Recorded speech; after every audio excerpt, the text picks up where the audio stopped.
हाँ, सब लोग तैयार हो जाओ, फिर से खेल शुरू किया जाए। लास्ट टाइम याद है स्प्रिंग का केस हम लोग खेल रहे थे, और स्प्रिंग के केस में हमने जो मेन बात बोला वो ये बोला था कि स्प्रिंग से यदि कोई ब्लॉक अटैच है और वो यदि ऑसिलेट कर रहा है तो उसका टाइम पीरियड t बराबर 2 pi under root m by k होगा, और ये टाइम पीरियड केवल यम और के पर डिपेंड करेगा। किस पर करेगा बेटा? केवल ये टाइम पीरियड मास और जो स्प्रिंग है स्प्रिंग कांस्टेंट के पर डिपेंड करेगा। यह नहीं डिपेंड करेगा कोई फोर्स, यदि कोई कांस्टेंट फोर्स उस पर लगाओगे भी, किसी ब्लॉक स्प्रिंग से ब्लॉक अटैच है और कोई कांस्टेंट फोर्स लगाओगे तो इक्विलिब्रियम डिस्टर्ब होगा, एम्पलीट्यूड डिस्टर्ब बदल जाएगा। लेकिन जो टाइम पीरियड है वह नहीं डिपेंड करता है कोई कांस्टेंट फोर्स अप्लाई करने पर। तो बात समझ में आ गया है सब लोगों को? बस इक्विलिब्रियम चेंज हो जाएगा, पोजीशन, एम्पलीट्यूड चेंज हो सकता है, लेकिन टाइम पीरियड दो ही चीज पर डिपेंड करेगा, स्प्रिंग के साथ जो मास अटैच है उस पर और स्प्रिंग कांस्टेंट के पर। फिर एक बात और सीखे थे, स्प्रिंग को जोड़ना। याद होगा सब लोग को, हमने कहा था स्प्रिंग यदि सीरीज में जोड़ा जा रहा है, सीरीज याद होगा सब लोग को, ऐसे करके यदि सीरीज में जोड़ रहे हो स्प्रिंग ऐसे करके ब्लॉक, तो याद है ना मैंने कहा था ये रेजिस्टेंस का उल्टा होगा। ये K1 और K2 है, सीरीज में है, तो आप लिख दोगे भाई सीरीज में है तो 1/k equal to 1/K1 plus 1/K2। याद है सब लोग को? और टाइम पीरियड ये मास यम होगा तो बड़े आराम से टाइम पीरियड t बराबर 2 pi under root m by k कर देंगे। उसी तरह यदि स्प्रिंग पैरेलल में है, यदि मान लीजिए ऐसे पैरेलल दे दिया और पैरेलल में दो स्प्रिंग हो, तीन स्प्रिंग हो, यदि पैरेलल में ऐसे कर दिया और ये K1 और K2 हो और इसका मास m हो, तो यहाँ टाइम पीरियड यह पैरेलल में है ना, तो याद होगा x खींचेंगे तो K1 x K2 x दोनों खींचाएगा एक साथ। तो इस समय आप देखोगे तो टाइम पीरियड t बराबर 2 pi under root m by, क्योंकि पैरेलल में है तो एकदम उल्टा है, तो इसमें K बराबर क्या लिखाएगा? K1 प्लस K2, रेजिस्टेंस का उल्टा। याद है रेजिस्टेंस जब सीरीज में रहता तो R1 प्लस R2 होता था, पैरेलल में 1/R1 प्लस 1/R2 होता था। यहाँ पर क्या हो जाएगा बेटा? 1/K equal to 1/K1 plus 1/K2 series में। अब पैरेलल में ये कह सकते हैं ये जो कैपेसिटर के तरह होता है, रेजिस्टेंस का उल्टा। तो ये था टाइम पीरियड का बात हमने किया था, कहा था कई स्प्रिंग जुड़ा हो तो कैसे टाइम पीरियड निकालते हैं। फिर मैंने एक कंसेप्ट और बताया था कि स्प्रिंग यदि काट दिया जाए, अच्छा इस तरह की बातें याद होगा, इसमें भी एक कंसेप्ट बोला था कि यदि कभी कह दे कि इस ब्लॉक का एम्पलीट्यूड a है तो बताओ इसका एम्पलीट्यूड क्या, इसका एम्पलीट्यूड क्या। तो हमने कहा था भाई x1 प्लस x2 मिलाकर x होता है, x इसका डिस्प्लेसमेंट है, एम्पलीट्यूड होगा तो a बराबर a1 प्लस a2। और उस समय कह सकते हो कि भाई जितना फोर्स, यहाँ पर देखोगे जितना फोर्स इधर लगेगा उतना ही फोर्स इधर लगेगा, तो K1 x1 equal to K2 x2, इसके सहारे तुम x2 का वैल्यू यहाँ रख दो तो x1 निकल कर आ जाएगा, x2 बराबर x माइनस x1 रख दो, करवाए हैं, x माइनस x1 रखेंगे, x1 एक तरफ कर लेंगे तो x1 का वैल्यू आ जाएगा, और x1 आ जाएगा तो हम x2 का वैल्यू निकाल लेंगे। तो यदि कभी कह दे कि भाई इसका एम्पलीट्यूड a है तो बताओ इस स्प्रिंग का ऑसिलेशन का एम्पलीट्यूड क्या होगा, तो निकाला जा सकता है, चाहे इसका पूछे चाहे इसका पूछे। तो ये बात हम लोगों ने कर रखा था। याद है मैंने कहा था स्प्रिंग काटने का केस, कहा था स्प्रिंग कटिंग केस में K इंटू L क्या रहेगा? कांस्टेंट रहेगा। कभी स्प्रिंग काट दिया तो K इंटू L क्या रहेगा? कांस्टेंट। शायद मैंने ज्यादा बात किया था लास्ट वीडियो में कि देखो जैसे स्प्रिंग है और इसको आधा कर दिया तो अब इस पार्ट का स्प्रिंग कांस्टेंट क्या हो जाएगा? तो मैंने बोला था भाई शुरू में क्या लिखे हो? K इंटू L, काट दिया तो आधा हो गया लेंथ, तो नया जो आएगा K डैश वो L/2 बराबर करेंगे, ये LL कट जाएगा, K dash equal to 2K। क्योंकि स्प्रिंग कांस्टेंट वास्तव में मटेरियल पर डिपेंड करता है, इसलिए इसका K इंटू L जो रहेगा वो हर जगह कांस्टेंट रहना तय है। K into L, K material पर डिपेंड करता है, सब वैल्यू पर K और L जो रहेगा वो क्या रहेगा? कांस्टेंट रहेगा स्प्रिंग के केस में। लेकिन जितना घटता जाएगा स्प्रिंग कांस्टेंट उतना ही बढ़ता जाएगा। मैंने लास्ट टाइम एक क्वेश्चन दिया था, A spring is divided in 3 equal parts and after that they connected parallel to a block of mass m. Find the time period of oscillation. अब तुम ही समझो, यदि एक स्प्रिंग है और उसका स्प्रिंग कांस्टेंट K है, इसको 3 भाग में डिवाइड कर दिया गया, जैसे ही 3 भाग में तोड़ा तो इक्वली डिवाइड किया गया, तो समझ में आ गया L/3 L/3 L/3। अब इनका जो K होगा 3K और 3K, याद है ना सब लोग को? Length L/3 L/3 L/3, length यदि 1/3 हो गया तो स्प्रिंग कांस्टेंट 3 टाइम्स हो जाएगा, K प्रोपोर्शनल टू 1/L। सही है ना। अब इनको पैरेलल जोड़ने को कह रहा है। यदि पैरेलल जोड़ोगे तो 3k क्या 9k हो जाएगा कि नहीं। और टाइम पीरियड बड़े आराम से 2 pi under root m by 9k t dash. अब बड़े अच्छे से 2 pi root m by k रहेगा और यहाँ 3 आ जाएगा। यदि पहले टाइम पीरियड t दिया होगा तो इसको हम लिख सकते हैं t बाई 3। तो इस तरह से आप लोग ये क्वेश्चन लगा सकते थे। चलो अब आज के क्वेश्चन का थ्योरी शुरू किया जाए और तेजी से आप सब लोग हमको बताते जाओ। ढेर सारे स्प्रिंग के क्वेश्चन जल्दी जल्दी खत्म किया जाए क्योंकि स्प्रिंग में भी काफी क्वेश्चंस हैं, तो इनको पहले कंप्लीट किया जाए। अब जैसे तुमसे कहा जाए, ऐसे दे रहे हैं सिस्टम, यह स्प्रिंग है बेटा, यहां एक ब्लॉक अटैच है m मास का, यहां भी स्प्रिंग है और यहां स्प्रिंग बंधा हुआ है, याद रखिएगा टाइट है, और ये नेचुरल लेंथ पर ऐसे पड़ा हुआ है, दोनों स्प्रिंग नेचुरल लेंथ पर है। यह K1 है और ये K2 है, स्मूथ सरफेस है।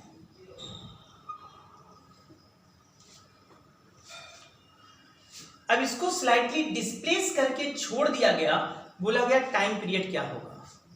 इसको स्लाइटली डिस्प्लेस करके छोड़ दिया गया, पूछा गया बताओ टाइम पीरियड क्या होगा। निकाल सकते हो सब लोग, जल्दी से करिए।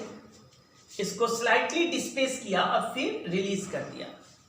अब बताओ टाइम पीरियड क्या होगा।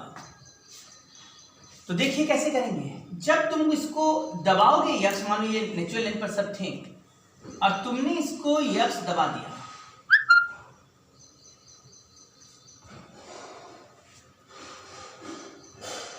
तुमने यक्स दबा दिया, तुमने इसको यक्स दबा दिया तो इसका मतलब क्या, इसको यक्स दबाया तो ये इसको फेंकेगा कि नहीं। जब ये इसको इधर फेंकेगा तो फोर्स कितना लगेगा, K1 इंटू यक्स, और जब ये यक्स दबेगा तो ये यक्स खिंचाएगा, यक्स खिंचाएगा तो जहां इसका K1 यक्स का डायरेक्शन इधर लग रहा है, क्योंकि ये दबेगा तो ये फोर्स किधर देगा, इधर की तरफ देगा K1 यक्स, और वहीं ये खिंचाएगा तो ये भी फोर्स इधर ही लगाएगा। ये वाला स्प्रिंग भी देखो ना, ये खिंचा गया स्प्रिंग को, देखो ये वाला वो खिंचाया तो किधर फोर्स लगाएगा, इधर, इधर ही होगा K2 यक्स। तो देखा जब इसको यक्स ले गए इधर तो ये भी K1 यक्स इधर दे रहा है, क्योंकि इसको देखोगे तो ये स्प्रिंग दबा भाई तो नेचुरल लेंथ से इधर आया तो फोर्स इधर लगेगा, और ये स्प्रिंग क्या हो रहा है बेटा, खिंचाया तो फोर्स इधर लगेगा। दोनों फोर्स का डायरेक्शन सेम हो जाने के कारण K1 x plus K2 x equal to ma। हाँ डायरेक्शन देख रहे हो, यक्स का इधर है, फोर्स इधर है, तो हम कह सकते हैं ये डायरेक्शन माइनस है, क्योंकि यक्स तो हमने इधर ले गए और फोर्स इधर लग रहा है दोनों। अब बताओ ए बराबर क्या लिखा जाएगा, minus K1 plus K2 x by m। यदि आप समझदार हैं तो क्या इसको माइनस ओमेगा स्क्वायर यक्स कर सकते हैं। जब ये माइनस माइनस कट गया, यक्स यक्स कट गया, ओमेगा स्क्वायर हटाओगे तो अंडर रूट आ जाएगा। ये 2 पाई बाई टी है, तो क्या t का वैल्यू यदि ध्यान से देखो 2 pi under root m upon K1 plus K2, t equal to 2 pi under root m upon K1 plus K2 कर दो, टाइम पीरियड निकल कर आ गया। बोलिए कहीं से भी टफ था ये क्वेश्चन, इजी है कि नहीं है।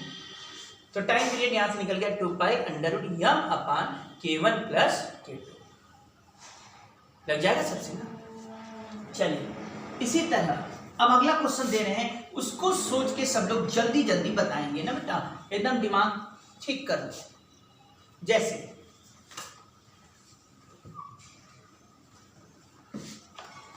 ये स्प्रिंग है K1, ये स्प्रिंग कांस्टेंट है स्प्रिंग K2, यहां ब्लॉक रखा गया, इसका मास m है,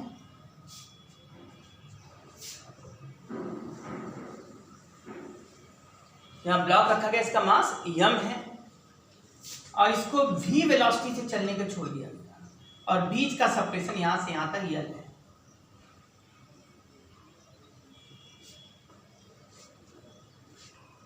यहां से यहां तक का सेपरेशन l है, ये K1 ये K2, ये v वेलोसिटी छोड़ दिया गया, इनके बीच का डिस्टेंस l है,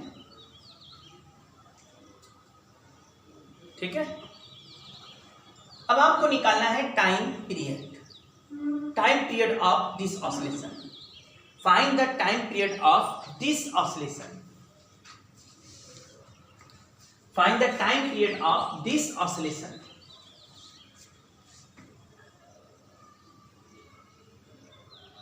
लगा पाएंगे सब लोग? चलो शुरू करो। कुछ नहीं करना बेटा, देखो यहां कहीं अटैच नहीं है, तो पहले आप जहां जहां टाइम पीरियड माने जहां से चला है वहीं पर आ जाए, उसको टाइम पीरियड कहते हैं, है ना, ऑसिलेशन को।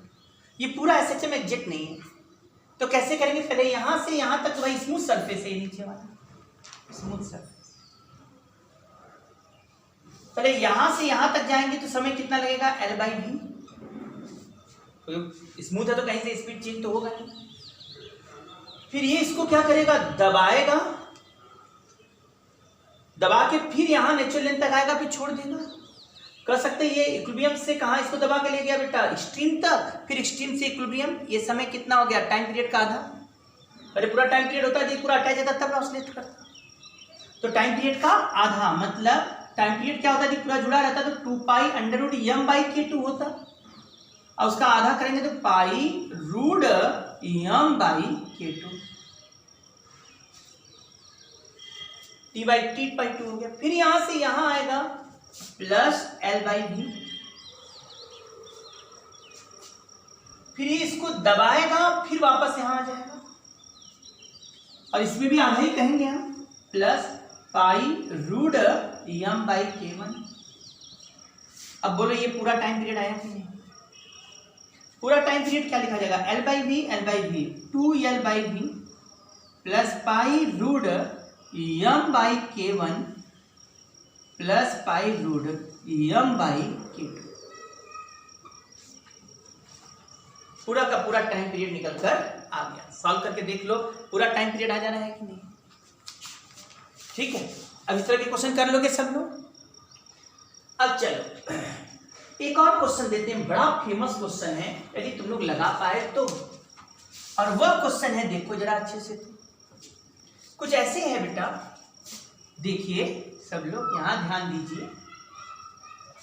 ये बेचारा स्प्रिंग ना गड़बड़ हो गया, चलता है। रुको, यहां पर स्प्रिंग है, इधर एक ब्लॉक है, इधर भी ब्लॉक, और ब्लॉक अटैच है, मतलब स्प्रिंग के दोनों एंड पर ब्लॉक, और ब्लॉक अटैच है M1 M2, स्प्रिंग कांस्टेंट के, smooth surface. Find the time period of oscillation. Find the time period of oscillation. करने वाले तो इसको याद कर लेते हैं। कहते क्या, यदि इसको करना है ना, जब लग जाए कि स्प्रिंग है और स्प्रिंग के दोनों तरफ M1 M2 ब्लॉक लगा हुआ है, स्प्रिंग है और अटैच है दोनों तरफ M1 M2 ब्लॉक, और इसका टाइम पीरियड निकालना है, तो टेक्निकली ऐसे लोग कह देते हैं, समझना जरा सा, इसको कहते हैं रिप्लेस कर दो एक स्प्रिंग और एक मास सिस्टम से, और ये जो मास है उसको म्यू से दिखाते हैं, इसको कहते हैं रिड्यूस मास। इस सिस्टम जब दोनों तरफ स्प्रिंग है और उसके दोनों तरफ ब्लॉक अटैच है, तो कहते हैं इट कैन बी ट्रीटेड ऐसे दिस टाइप, है ना, एक ब्लॉक छोड़ दो लेकिन उसका मास रिड्यूस मास ऑफ के, और इसका टाइम पीरियड निकल है। और ये रिड्यूस मास क्या होगा? म्यू बराबर M1 M2 अपान M1 प्लस M2। कुछ इस तरह से कहा जाता है reduce mass, 1/μ equal to 1/m1 plus 1/m2, ये रिलेशन होता है। इसी से सॉल्व करके ये निकला। तो बड़े आराम से हम म्यू लिख सकते हैं, म्यू बराबर M1 M2 अपान M1 प्लस M2, और टाइम पीरियड लिखना तो T बराबर 2π√μ/k, और म्यू की जगह ये टर्म। ये तो याद करने के लिए मैंने बोल दिया, लेकिन आया कैसे भाई, हो क्या रहा है? क्योंकि क्वेश्चन में कहीं बीच से बात पूछता है, तो इसको करने का तरीका भी सिखा रहे हैं। एक मिनट पहले ये लिख लिया ना बेटा कि अब क्वेश्चन नहीं लगाना है, ऑब्जेक्टिव टाइप का लगाना है, तब तो सही मार देंगे। कैसे मार देंगे? दो यदि स्प्रिंग है उसके दोनों तरफ ब्लॉक अटैच है, तो समझ जाओ इसको कर सकते हैं T बराबर 2π√μ/k रिड्यूस मास कंसेप्ट से, और म्यू की जगह M1 M2 अपान M1 प्लस M2 कर देना। अब कैसे ये हो रहा है इसको हम थोड़ा समझते हैं। जरा ध्यान देना, यहाँ क्या गड़बड़ी हो गया। एक तुम यदि समझ रहे हो कि ये स्प्रिंग है, हमने इसको दबा के छोड़ दिया, दोनों एसएम कर रहे हैं, तो आप ये कह दो, मान लो कि ये x1 दबा, मान लो दोनों ही दबा के छोड़ दीजिए, दोनों ही दबा के छोड़।